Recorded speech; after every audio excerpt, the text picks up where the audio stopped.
வாங்கப்பா பிளைண்ட் ஷூட்ஸை பற்றி பார்க்கலாம். பாருங்கள், இந்த ஒரு செடி ஒன்று வச்சுருக்கேன். இது 8 இன்ச் பாட்டில் கோகோபிட் மீடியாவில் வச்சுருக்கேன்.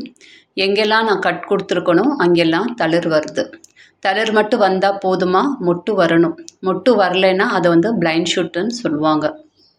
ஸோ ரோசஸை ஏன் நம்ம வளர்க்குறோம்? மெயினாக பூவுக்காக தான் ரோஸ் செடியை வளர்க்குறோம். ஸோ நீங்கள் கட் கொடுத்ததுமே ஒரு தளிர் வந்து மொட்டு வரல அப்படின்னா அது யூஸே கிடையாது. ஸோ அதைத்தான் நம்ம வந்து பிளைண்ட் ஷூட்ஸ் அப்படிங்கிறாங்க. இப்போ நிறையா செடி வச்சுருக்கவங்க, இந்த மாதிரி வந்து விவசாயம் அந்த மாதிரி பண்ணுறவங்களுக்கெல்லாம் பிளைண்ட் ஷூட்ஸ் நிறைய வந்தால் அவங்களுக்கு லாஸ் தான். ஸோ அந்த மாதிரி வந்து ஏன் வருதுங்கிறத நம்ம இன்றைக்கி டீட்டெயில்டாக பார்க்கலாம். ஸோ இந்த செடியில் பாருங்கள், நான் எங்கெல்லாம் இது ஒரு கோகோபிட் மீடியா செடி 8 இன்ச் பாட்டை. எங்கெல்லாம் நான் கட் கொடுத்துருக்கணும் அங்கெல்லாமே வந்து எனக்கு தளிர் வருது. எங்கெல்லாம் தளிர் வந்துச்சோ அங்கே எல்லாமே எனக்கு மொட்டு வந்திருக்கு. ஸோ எனக்கு இந்த செடி வந்து ஹெல்த்தியாக இருக்குதுன்னு அர்த்தம். இந்த செடியில் எனக்கு எந்த இஷ்யூஸ் இல்லைன்னு அர்த்தம். ஃபார் எக்ஸாம்பிளுக்கு இன்னொரு செடி காட்டுறேன். இப்போ இந்த செடியிலையும் பாருங்கள், அதே மாதிரி கட் கொடுத்தேன், தளிர் வந்துச்சு, மொட்டு வந்துச்சு, மொட்டு பூவாக மாறிடுச்சு. ஸோ எல்லா இடத்துலையும் அந்த மாதிரி இருக்குது. ஸோ இந்த செடியும் எந்த இஷ்யூஸ் இல்லைன்னு அர்த்தம். இந்த செடி ஆரோக்கியமாக இருக்குதுன்னு அர்த்தம். சப்போஸ் நம்ம கட் கொடுத்து தளிர் வந்து அந்த மொட்டு வரல அப்படின்னா அது வந்து பிளைண்ட் ஷூட்ஸ். ஸோ அதை தான் வந்து பிளைண்ட் ஷூட்ஸ் சொல்லுவாங்க. நான் காட்டுறேன் ஒரு செடியில் பிளைண்ட் ஷூட்ஸ் எப்படி இருக்குங்கிறத காட்டுறேன். ஸோ இந்த செடியிலையும் எனக்கு எந்த இஷ்யூஸ் இல்லை. இது எல்லாமே பூ பூக்குது. கட் கொடுத்த இடத்துல எல்லாமே பூ பூக்குது. செடி ஆரோக்கியமாக இருக்குது. ஸோ நம்ம இன்னொரு செடி பார்க்கலாம், பிளைண்ட் ஷூட்ஸை எப்படி இருக்கும் அப்படின்னு காட்டுறேன். பாருங்கள், இது வந்து ஒரு 10 இன்ச் பாட்டு. 10 இன்ச் பாட்டில் இருக்கிறதும் செடி ஆரோக்கியமாக இருக்குது. எந்த இஷ்யூஸ் இல்லை. இதுவும் கோகோபிட் மீடியா தான். எனக்கு கோகோபிட் மீடியாவில் வச்சுருக்கேன். எந்த இஷ்யூஸ் இல்லை. ஸோ பிளைண்ட் ஷூட்ஸ் ஏன் வருது அப்படின்னா டெம்பரேச்சர். நமக்கு டெம்பரேச்சர் இப்போ வந்து திடீர்னு அப் ஆகுது, திடீர்னு டவுன் ஆகுது, ஃப்ளக்ஷுவேட் ஆகுது. உங்களுக்கு திடீர்னு மழை பெய்யுது, கிளைமேட்டில் ஒரு டிஃப்ரென்ஸ் இருந்துக்கிட்டே இருக்குது. ஸோ செடி வந்து ஸ்ட்ரெஸ் ஆகுது. ஸோ இந்த செடியில் காட்டுறேன், இதெல்லாம் பிளைண்ட் ஷூட்ஸு. பாருங்கள், அந்த இடத்துல மொட்டு வரல, அந்த ஷூட்ஸ் அதோட ஸ்டாப் ஆகிடுச்சு. இன்னும் மேற்கொண்டு அதில் எந்த ஒரு ஆக்டிவிட்டி இருக்காது. ஸோ நீங்கள் வேறு வழியில் அந்த இடத்த கட் கொடுத்து தான் ஆகணும். நீங்கள் அப்படியே வச்சுருந்தாங்கன்னா செடி அப்படியே தான் நிற்கும். ஸோ இப்படி தான் நம்ம கண்டுபிடிக்கணும். ஒரு செடி வந்து தளிர் வந்து பூ, இது ஃபுல்லாகவே பிளைண்ட் ஷூட் கன்வெர்ட் ஆகிடுக்கு. ஸோ வந்து இது ஃபுல்லாகவே நான் வந்து அந்த இடத்துல அந்த ஸ்டெம்மை கட் பண்ணி எடுத்துடணும். இல்லைன்னா அது யூஸ் கிடையாது. உங்களுக்கு மேற்கொண்டு எந்த க்ரோத்தும் இருக்காது. பாருங்கள், இந்த இடத்துல ஒரு தளிர் வருது. இது வந்து குட்டியாக உள்ளே வந்துக்கிட்டு இருக்கு. உங்களுக்கு அந்த மாதிரி வந்தால் இஷ்யூஸ் இல்லை. வராமல் இருந்துச்சுன்னா உங்களுக்கு வந்து பிளைண்ட் ஷூட்ஸு. இதில் சில இடத்துலலாம் வந்து மொட்டு அந்த மாதிரி நல்லா தான் இருக்குது. சில இடத்துல பிளைண்ட் ஷூட்டாக கன்வெர்ட் ஆகிருக்கு. ஸோ எனக்கு இந்த செடி எல்லாமே வந்து ஃபுல்லாகவே பாண்ட் ஆகிடுச்சு. எல்லாம் ரீபாட்டிங் ஸ்டேஜில் இருக்குது. வேர் ஃபுல்லாக ஃபில்லப் ஆகிடுச்சு. பிளைண்ட் ஷூட்ஸ் ஏன் வருதுன்னா, ஒன்று டெம்பரேச்சரு, இன்னொன்று வந்து டெஃபிஷியன்சி. நைட்ரஜனும் பாஸ்பரஸும் கம்மியாக இருந்தால் பிளைண்ட் ஷூட்ஸ் வரும். நைட்ரஜன் பாஸ்பரஸ் வந்து ரிச் ஃபெர்டிலைசர்ஸ் நம்ம செடிக்கு கொடுக்கணும். மெயினாக நான் சொல்கிறது இதெல்லாம் பிளைண்ட் ஷூட்ஸ் தான். உங்களுக்கு பாருங்கள், மேற்கொண்டு குரோத் இல்லை. ஹியூமிக்கை நான் வந்து ரெகுலராக ஆட் பண்ண சொல்ல காரணமே வந்து ஒயிட் ரூட்ஸ் நிறையா வரும். ஒயிட் ரூட்ஸோட க்ரோத் இல்லை அப்படின்னா அது வந்து பிளைண்ட் ஷூட்ஸாக கன்வெர்ட் ஆகிடும். ஏன்னா ஒயிட் ஷூட்ஸ் தான் வந்து ஃபீடர் ரூட். உங்களுக்கு அது த்ரூவாக தான் உங்களுக்கு செடிக்கு வந்து தேவையானதெல்லாம் நியூட்ரியண்ட்டை சக் பண்ணும். அந்த ஒயிட் ரூட்டை சக் பண்ணி சப்ளை பண்ணும் எல்லாத்துக்குமே. ஸோ உங்களுக்கு அந்த ஒயிட் ரூட்டே இல்லை அப்படின்னா உங்களுக்கு எப்படி அது நியூட்ரியண்ட் அது கொடுக்கும்? ஸோ அது ஒயிட் ரூட் ரொம்ப இம்பார்ட்டண்ட்டாக. ஒயிட் ரூட் இல்லைன்னா உங்களுக்கு ஆட்டோமேட்டிக்காக உங்கள் செடியில் பிளைண்ட் ஷூட்ஸ் நிறையா உங்களுக்கு தெரியும். அதனால தான் சொல்கிறேன், நான் எப்பயுமே ஒரு ஷெட்யூல் ஃபாலோ பண்ணணும். அந்த ஷெட்யூலை நீங்கள் கரெக்டாக ஃபாலோ பண்ணிங்கன்னா எல்லாமே அதுக்கு ஈக்குவலாக எல்லாம் பேலன்ஸ்டாக கிடைக்கும். இந்த மாதிரி இஷ்யூஸ் எல்லாம் ரொம்ப வராது. ஸோ இப்போ வந்து டெம்பரேச்சர்னால் வருது அப்படின்னா இதை நம்ம கையில் எதுவும் கிடையாது. டெம்பரேச்சரை நம்ம எதுவும் பண்ண முடியாது. ஆனால் செடியை நம்ம ஸ்ட்ரெஸ் இல்லாமல் வச்சுக்கலாம். நம்ம செடிக்கு வந்து ரொம்ப வந்து தண்ணி கரெக்டாக மெயின்டைன் பண்ணணும், மாய்ஸ்சர் மெயின்டைன் பண்ணணும்.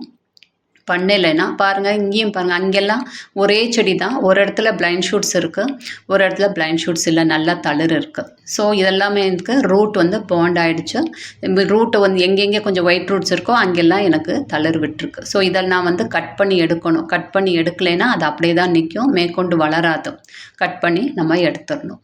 பாருங்கள், இது தளிர் விட்டு மொட்டு எவ்வளோ இருக்குது, பஞ்சாக மொட்டு இருக்குது.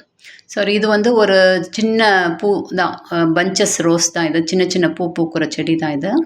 பாருங்கள், இது எல்லாமே பிளைண்ட் ஷூட்ஸ். ஸோ இன்னொன்று வந்து பிஹெச் மெயின்டைன் பண்ணணும். பிஹெச்னால் என்னங்கிறத நான் ஆல்ரெடி சொல்லியிருப்பேன் டீட்டெயில்டாக ஒரு வீடியோவில். நம்ம செடிக்கு, ரோஸ் செடிக்கு எப்பயுமே பிஹெச் வந்து ஐடியல் வந்து 6.5, அதாவது 7க்கு மேலேயும் போகக்கூடாது, உங்களுக்கு 6க்கு கீழேயும் போகக்கூடாது. ஸோ இந்த மாதிரி இதெல்லாம் ஒரு ப்ரூனர் வச்சு நம்ம கட் பண்ணிடணும். எப்பயுமே ஒரு ப்ரூனர் நீங்கள் எடுத்திங்கன்னா சானிடைஸ் பண்ணியிருக்கணும்ப்பா. டெட்டாயிலோ ஏதாச்சும் வச்சு சானிடைஸ் பண்ணி எல்லாத்தையுமே நீங்கள் கட் பண்ணி எடுத்துடணும். இப்போது இதெல்லாம் பழைய இலை தான், இது தேவையில்லாத இலை. இந்த இலையில் நிறைய மைட்ஸ் எல்லாம் போய் உட்காந்துரும். கொஞ்ச நாள் என்னால் கார்டனை மெயின்டைன் பண்ண முடியல. ஸோ நிறையா எனக்கு அந்த கொஞ்சம் மைட்ஸ் இதெல்லாம் வந்துருச்சு. பாருங்கள், அந்த இலைக்கு பின்னாடி எல்லாமே வந்து மைட்ஸ் நிறையா இருக்குது. ஸோ பழைய இலை எப்பயுமே வந்து ஏஜ்டு லீஃபை வந்து கட் பண்ணி எடுத்துடணும். ஆட்டோமேட்டிக்காக அதுவாக உழுந்துரும். உங்களுக்கு ஒரு ஏஜுக்கு அப்புறம் அந்த லீஃபோட சைக்கிள் முடிஞ்சிருச்சுன்னா அதுவே கீழே உழுந்துரும். அதுக்கு முன்னாடி நம்மளே கட் பண்ணிட்டிங்கன்னா அதுக்குள்ளே இருந்து சின்னதாக ஒரு இலை வந்து வரும். ஸோ இலையை கட் பண்ணும்போது அந்த கொஞ்சோண்டு அந்த கேப் விட்டு கட் பண்ணணும். நீங்கள் ஒட்டி கட் பண்ணிங்கன்னா அந்த நோடு சேர்ந்து போயிடும், உங்களுக்கு க்ரோத் வராது. அதை நீங்கள் பாருங்கள், மைட்ஸ் எவ்வளோ இருக்குது என் செடியில். அந்த இலைக்கு பின்னாடி அவ்வளோ மைட்ஸ் இருக்குது. ஸோ நீங்கள் கொஞ்சம் ஒரு வீக்கு நீங்கள் கவனம் குறைச்சிங்கனாலே பூச்சி எல்லாமே வந்து சாப்பிட்டு போயிடணும். ரொம்ப கேர்ஃபுல்லாக செடியை மெயின்டைன் பண்ணணும். பாருங்கள், இதுலேயும் மைட்ஸ் இருக்குது. பழைய இலை மெயினாக மைட்ஸ் வந்து இந்த நிறைய ஏஜ்டு லீவ்ஸில் பின்னாடி போய் உக்காந்துருக்கும். நீங்கள் அதை கட் பண்ணிவிட்டு எல்லா இலையும் எடுத்துடணும். நீங்கள் கார்டனில் அங்கங்கே போட்டிங்கன்னா அது ஆட்டோமேட்டிக்காக வந்து திருப்பி வேறு செடிகளுக்கு பரவிடும். ஸோ அந்த பிளைண்ட் ஷூட்ஸு, பழைய இலை இதெல்லாம் கார்டனுக்கு வந்தோம்னா சின்ன சின்ன ஒர்க்கை இதெல்லாம் நம்ம கட் பண்ணி மெயின்டைன் பண்ணணும்ப்பா. கரெக்டாக மெயின்டைன் பண்ணிங்கன்னா உங்களுக்கு செடி வந்து நல்லா வளரும். அதே மாதிரி தண்ணி வந்து கரெக்டாக நீங்கள் வந்து மாய்ஸ்சர் கரெக்டாக இருக்கணும், ஒன்று போல் இருக்கணும். திடீர்னு தண்ணி ரொம்ப ஊற்றுறது, திடீர்னு தண்ணி ரொம்ப கம்மியாக ஊற்றுறது, ஓவர் வாட்டரும் அண்டர் வாட்டரும் இஷ்யூஸ் வரும் பிளைண்ட் ஷூட்ஸ்க்கு. ஸோ தண்ணி வாட்டர் மேனேஜ்மெண்ட் கரெக்டாக இருக்கணும். ஸோ இதெல்லாம் நான் கட் பண்ணி எடுத்துடுறேன். இதிலெல்லாம் பிளைண்ட் ஷூட்ஸ் இருக்குது. நீங்கள் அப் அண்ட் டவுன் ஆச்சுனாலும் பிளைண்ட் ஷூட்ஸாக கன்வெர்ட் ஆகிடும். உங்களுக்கு அதுக்கப்புறம் அந்த இடத்துல க்ரோத் இருக்காது. ஸோ இந்த இடத்துலலாம் நம்ம பேஸ்ட்டு போட்டு க்ளோஸ் பண்ணிடணும். பேஸ்ட்டு போடலைன்னா ஃபங்கஸ் வந்துடும் உங்களுக்கு. ஸோ இதுதான்ப்பா பிளைண்ட் ஷூட்ஸை நீங்கள் வந்து கரெக்டாக பார்த்து கண்டுபிடிச்சி அந்த இடத்துல உங்களுக்கு க்ரோத் இல்லைன்னா நீங்கள் கட் பண்ணி எடுத்துடணும். உங்களுக்கு இந்த பாருங்கள், அதே மாதிரி இந்த செடிக்குள்ளே தேவையில்லாத சின்ன சின்ன குச்சி, அந்த ஏர் சர்க்குலேஷன் ரொம்ப முக்கியம். காத்தோட்டமாக இருக்கணும். இப்போ நானே செடியை ஒட்டி வச்சுருக்கேன். அங்கிட்டு இப்போ எல்லாம் க்ளீன் பண்ணதுக்கப்புறம் கொஞ்சம் ஸ்பேஸ் கொடுத்து தள்ளி தான் வைக்கணும். இதனால் வரைக்கும் காய்கறி செடி இந்த பக்கம் நிறையா இருந்துச்சு. ரோஸ் செடி அப்போ சின்ன செடியாக இருந்துச்சு. இப்போ திடீர்னு பார்த்தா எல்லா செடியும் வளர்ந்துருச்சு. ஸோ அதுக்கு இடமே இல்லை. இடம் வேணும்னா அதுக்கு ஒரு செடிக்கு இன்னொரு செடிக்கு கொஞ்சம் நம்ம கேப் கொடுக்கணும், அது அகண்டு வளர்கிறதுக்கு. நான் இப்போ இந்த பெயிண்டிங் ஒர்க்கெல்லாம் முடித்ததுக்கப்புறம் செடியை கொஞ்சம் தள்ளி வச்சுருவேன். பாருங்கள், இந்த நோடு அதுக்குள்ளேருந்து பார்க்கணும். அந்த இலையை கட் பண்ணும்போது அது உள்ளுக்குள்ளேருந்து அந்த நோடு ஆக்டிவேட் ஆகுதான்னு பார்க்கணும். உள்ளேருந்து ஒரு தளிர் வருது அப்படின்னா விட்டுறணும். தளிர் வரலைன்னா கொஞ்சம் கீழே வச்சு கட் பண்ணிடணும். அடுத்து கண்டிப்பாக உங்களுக்கு தளரும். கொஞ்சம் கனமான இடத்துல கட் பண்ணிங்கன்னா கனமான ஸ்டெம்ஸ் வரும். பாருங்கள், நான் கட் பண்ணி நான் எடுத்துட்றேன். அதே மாதிரி நீங்கள் மிக்சடு ஃபெர்டிலைசர் நிறைய பேர் கேட்குறீங்க, அது எப்படி என்னன்னு நான் டீட்டெயில்டாக கொடுத்துருக்கேன்ப்பா. ஆர்கானிக் உரம் தயாரிப்பது எப்படின்னு ஒரு டாபிக் கொடுத்து அதில் எல்லா டீட்டெயில்ஸ் என்னென்ன கலந்தேன், எப்படி அதை கொடுக்கணும். இப்போ ஒரு வீடியோவில் வந்து அதை மிக்சிங் எப்படின்னு கொடுத்துருக்கேன், ஒரு வீடியோவில் வந்து ஷெட்யூல் கொடுத்துருக்கேன், எப்படி கொடுக்கணும்னு கொடுத்துருக்கேன். நீங்கள் அதெல்லாம் போய் பாருங்கள். பார்த்தீங்கன்னா நீங்கள் தெரிஞ்சிடும் உங்களுக்கு என்னென்ன நான் மிக்ஸ் பண்ணியிருக்கேன்னு. அது ஒரு கம்ப்ளீட் பேலன்ஸ்டு ஃபெர்டிலைசர் உங்களுக்கு ஆர்கானிக்கில். இப்போ கொக்கோபீட்டுக்கு சார்ட் கேட்குறீங்க நிறைய பேர், கொக்கோபீட்டுக்கு சார்ட் கொடுங்க நாங்கள் பார்க்குறோம் அப்படின்னு. கொக்கோபீட்டுக்கு இப்போ சார்ட் கொடுத்தாலும் உங்களுக்கு புரியாதுப்பா. அது பேபி பிளான்ஸ்லேருந்து அதை வளர்க்கணும். ஸோ சீரீஸ் ஆரம்பிக்கும் போது தான் அதுக்கு சார்ட் கொடுக்க முடியும்.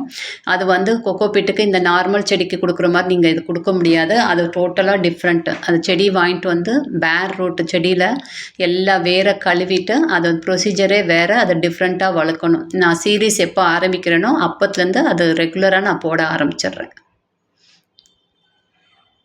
பாருங்கள், இது எல்லாத்தையுமே நான் கட் பண்ணி எடுத்துட்டேன். பார்க்கணும் எங்கெங்கே உங்களுக்கு அந்த நோடு இருக்கா இல்லையான்னு செக் பண்ணிவிட்டு பார்த்து கட் பண்ணிடணும். இன்னொன்று இப்போ வந்து பூவை பூக்க விடக்கூடாது, சொல்லியிருப்பேன் ரீசன். பூ நிறைய பூக்கு இலைக்கு தான் இம்பார்ட்டன்ஸ் கொடுக்கணும். எவ்வளோக்கு எவ்வளோ இலை இருக்கோ அவ்வளோக்கு செடி ஆரோக்கியமாக இருக்கும். நீங்கள் வந்து பூவுக்கு நிறையா நீங்கள் விட்டுட்டிங்கன்னா ஃபுல்லாகவே எனர்ஜி ஃபுல்லாக பூக்கு போயிடும். அதே மாதிரி இந்த எல்லோ லீவ்ஸ் பாருங்கள், இதெல்லாம் இஷ்யூவே கிடையாது, இதெல்லாம் நேச்சுரல் தான். ஆட்டோமேட்டிக்காக அந்த எல்லோ லீவ்ஸ் அந்த செடி இலையோட ஏஜ் முடிஞ்சிருச்சுன்னா அது மஞ்சளாகி கீழே விழுந்துடும். இதே இது புது இலை மஞ்சள் ஆச்சுன்னா தான் பிரச்சனை உங்களுக்கு. பழைய இலை மஞ்சள் ஆச்சுன்னா பிரச்சனை கிடையாது, அது வந்து நேச்சர் தான். ஆட்டோமேட்டிக்காக உங்களுக்கு தானாகவே உளுந்து கீழே விழுந்துடும். பாருங்கள், இந்த தேவையில்லாத ஸ்டெம்ஸை அந்த சின்ன சின்ன காத்தோட்டம் வேணும் செடிக்கு, அந்த ஸ்டெம்ஸ் எல்லாம் இருந்து பிரயோஜனம் இல்லை, கொஞ்சம் காத்தோட்டமாக நம்ம கட் பண்ணி எடுத்துடலாம். இங்கே எனக்கு பிளைண்ட் ஷூட்ஸ் இருக்குது. இந்த செடியில் ஒரு லாங் ஸ்டெம்லேயே பிளைண்ட் ஷூட்ஸ் எனக்கு இருக்குது. ஸோ நான் இது வந்து இப்படியே வச்சேன்னா அந்த க்ரோத் இருக்காது அந்த ஸ்டெம்மில். ஸோ டோட்டலாக அந்த ஸ்டெம் இருக்கிறத ஃபுல்லாக கம்ப்ளீட்டாக நான் கட் பண்ணி எடுத்துடுறேன். ஃபுல்லாக எடுத்துட்டேன் பாருங்கள். இது ஒரு பக்கம் நிறைய பட்ஸ் இருக்குது, அந்த பக்கம் மொட்டு இருக்குது. நான் இதெல்லாம் நல்லாவே இருக்குது உங்களுக்கு மொட்டு. அந்த ஒரு பக்கம் எனக்கு வந்து பிளைண்ட் ஷூட்ஸ் வந்திருக்கு. ஸோ நம்ம பார்க்கணும் எங்கெங்கே அந்த மாதிரி இருக்குதுன்னு பார்த்துட்டு அதை கரெக்டாக கட் பண்ணி எடுத்துடணும். இன்னொன்று சில செடியோட வெரைட்டி கூட இருக்கும், இந்த வெரைட்டிஸ் கூட பிளைண்ட் ஷூட்ஸ் வரும். என்ன மாதிரி வெரைட்டிஸில் நிறையா பிளைண்ட் ஷூட்ஸ் வருது, எதில் ரொம்ப பிளைண்ட் ஷூட்ஸ் வராதுங்கிறதெல்லாம் அடுத்தடுத்து நான் டீட்டெயில்டாக இந்த ஒவ்வொரு செடி வளர்க்கும் போது ஒன்று ஒன்றா நான் காட்டுறேன். அதே மாதிரி ஐடி கேட்குறீங்க நிறைய பேர், ஒவ்வொரு செடியோட ஐடி சொல்லுங்கன்னு கேட்குறீங்க. இப்போ நான் அந்த புஷ்பாஞ்சலியில் வாங்கின செடிகளுக்கு பூ பூக்கும்போது ஒன்றொன்னா நான் ஐடிஸ் எல்லாமே டீட்டெயில்டாக சொல்கிறேன். பாருங்கள், இது எல்லாத்தையும் நான் கட் பண்ணி எடுத்துட்டேன். கட் பண்ணி எடுத்துகிட்டு எல்லாத்துக்குமே நம்ம ஃபங்கிசைடு அப்ளை பண்ணிடணும். நீங்கள் எந்த ஃபங்கிசைடு இருந்தாலும் பரவாயில்ல, சாஃபோ, பெவஸ்டினா, ரிடோமில் கோல்டு நிறையா இருக்குது ஃபங்கிசைடில் உங்கள் கையில். இது பாருங்கள், கொக்கோபிட் மீடியா பாண்ட் ஆகிடுச்சு, செடியை நான் ரீபாட் பண்ணணும். எந்த ஒரு ஃபங்கிசைடு இருந்தாலும் நீங்கள் அந்த ஃபங்கிசைடை நல்லா கொஞ்சம் மிக்ஸ் பண்ணிவிட்டு திக்கான பேஸ்ட்டாக நீங்கள் செடிக்கு அப்ளை பண்ணிடணும். அப்ளை பண்ணாமல் நீங்கள் விட்டுட்டிங்கன்னா காற்றுல ஏதாச்சும் ஒரு ஃபங்கஸ் இருந்தால் செடிக்குள்ளே போயிடுச்சுன்னா அதுக்கப்புறம் டைபேக் வரும், அப்புறம் நீங்கள் கட் பண்ணிக்கிட்டே இருக்கணும். இதுதான்ப்பா பிளைண்ட் ஷூட்ஸை. நம்ம நாளைக்கு டீட்டெயில்டாக வேறு ஏதாவது ஒரு டாப்பிக்கை பற்றி பேசலாம். இன்றைக்கி டீட்டெயில்டாக பிளைண்ட் ஷூட்ஸை பற்றி சொல்லிட்டேன். பாருங்கள், எல்லாத்துக்குமே நான் அப்ளை பண்ணிட்டேன். இந்த மாதிரி ஒரு ப்ரஷ் ஒன்று வச்சுக்கோங்க, பெயிண்டிங் ப்ரஷ் சின்னதாக, உங்களுக்கு அப்ளை பண்ண ஈஸியாக இருக்கும். கையிலெல்லாம் வச்சு அப்ளை பண்ணாமல் ப்ரஷ்ஷில் நீங்கள் இந்த மாதிரி அப்ளை பண்ணலாம். Thank you friends.